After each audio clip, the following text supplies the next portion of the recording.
So there is a lot of debate about which relationship model works best for couples. A traditional one, modern, or something in between. I don't think we'll be reviving traditional relationships anytime soon. So that leaves me wondering what might work now while we're waiting for the return of a more sane society of the future. Luck. Good luck. I don't think there's a formula for what works. People are different. A traditional relationship, in terms of what I call modern traditionalism, the romantic chivalry, for some people that might work. It has a real high divorce rate and a real high acrimony rate. I mean, romantic? Wait, say that again. Romantic relationships are embittered by nature. Yeah. They like I said, anytime a guy is in a position that he's basically her butler, not her man, he's going to end up resentful in that. And I've seen it over and over again in sessions with men, guys finally realizing how angry they were, not even knowing just how pissed off they've been for years at all the abuse and everything that happened in the relationship. But I think that what works for people is values. If you've got values and you lead with them, you got a good shot. What type of values? Can I have some examples? Accountability is a value. I mean, I struggled with my partner for years. And I mean, I've had my own struggles, especially when I was younger, with accountability. It's a bear for everybody.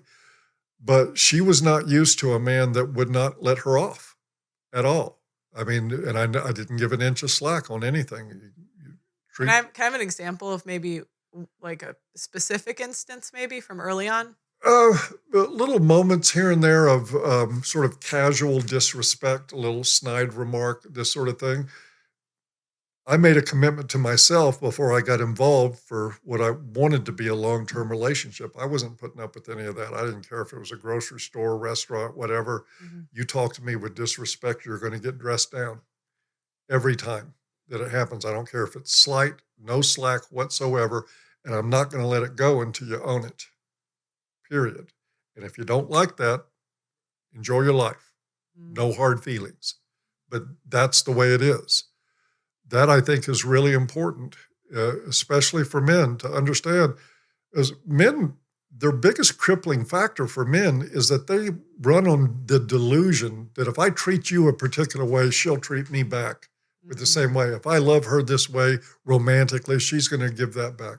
It doesn't work. If I respect her, she's going to respect me. It doesn't work that way. You have to command respect with everybody. I won't let anybody disrespect me. I don't care who they are. It makes no difference. I fired clients for disrespecting me. Wait, what did they do?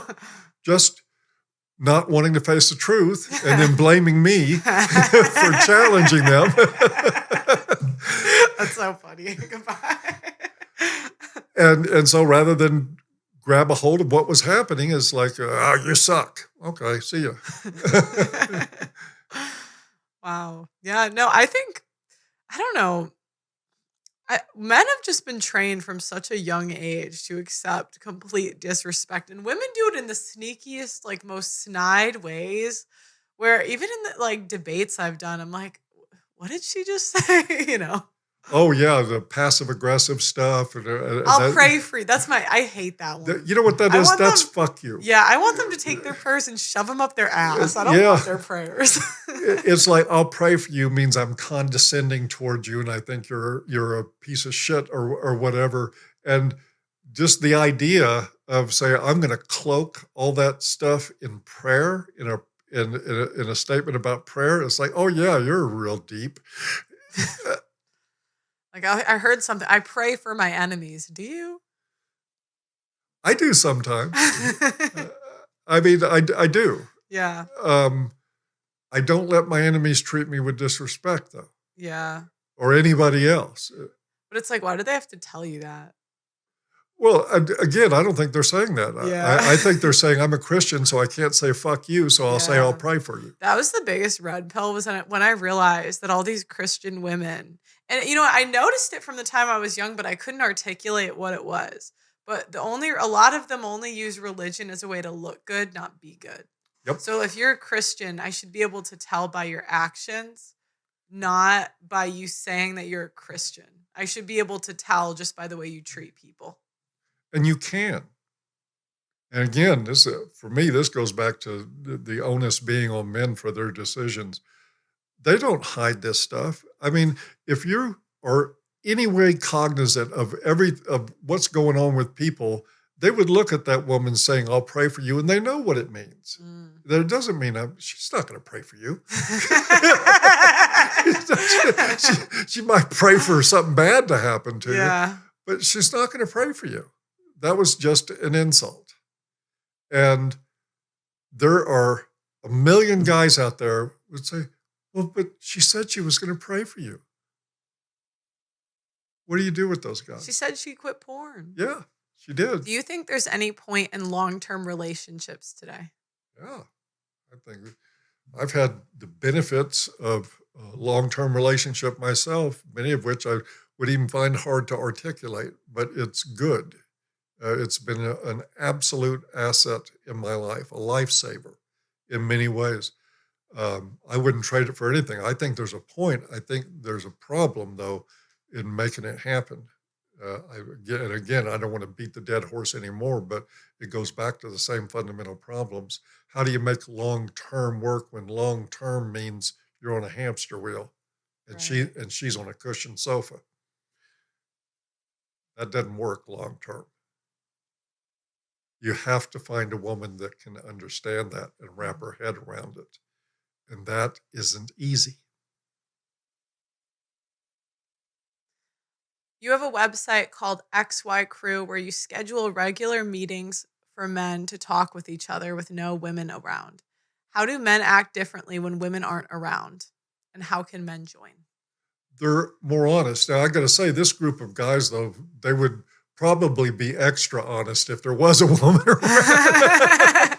So it's a little bit different with red pill guys. But the beautiful thing about it is that they really enjoy it. They enjoy the space without women listening, because the truth is a dynamic. You can have a room with 20 guys in it. One woman walks in and the entire dynamic changes in the whole room. Yeah. Language changes. Guys start sucking in their bellies and puffing their chest out a little bit more. Their posture improves. They're looking around to see if she's looking. I mean, that's what happens. So we have an environment where there's no woman there. The guys are relaxed. And it's really great for them to not feel crazy, to be able to talk about what they really think about everything that's going on in their lives, and nobody's trying to tell them to man up. Nobody's shaming them. Or saying, you shouldn't say it like that. Oh, yes. It wasn't what you said, it's how you said it. Another dribble like that. Yeah, I said it straight out and honest, which is what you didn't like. I need to remember some of these comebacks. These are funny. Well, you get enough practice, you get a lot of comebacks. Yeah. So I'm like, it's how you said it. Yes, it's how you said it, which is you put one word right after another, which is how people say things. Yeah. And you said what you thought, and you weren't supposed to do it that way. You were supposed to cushion the blow, candy coat it. Yeah. And I'm a firm believer that if you want sugar coated, go to get a donut.